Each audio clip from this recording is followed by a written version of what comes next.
Book of Heaven, Volume 11, May 18, 1914. Peaceful souls are the staffs of God. As I was feeling oppressed, I was almost about to be surprised by the poisonous waves of disturbance.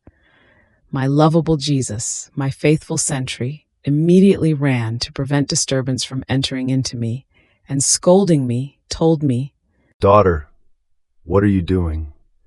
The love and the interest I have to maintain the soul at peace are such and so great that I am forced to make miracles in order to keep the soul at peace, and those who disturb these souls would want to confront me and prevent this miracle of mine, all of love. So I recommend to you, be balanced in everything. My being is in full balance in everything, and yet I do see and feel evils and bitternesses I do not lack.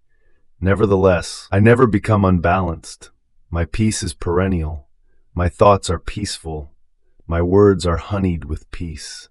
The beating of my heart is never tumultuous, even in the midst of immense joys or interminable bitternesses. The very operating of my hands in the act of scourging flows over the earth as enveloped in waves of peace. So if you do not maintain yourself at peace, since I am in your heart, I feel dishonored, and my way and yours are no longer in accord.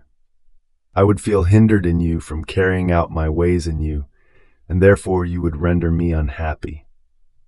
Only peaceful souls are my staffs on which I lean, and when the many iniquities snatch scourges from my hands, by leaning on these staffs I always do less than what I should do.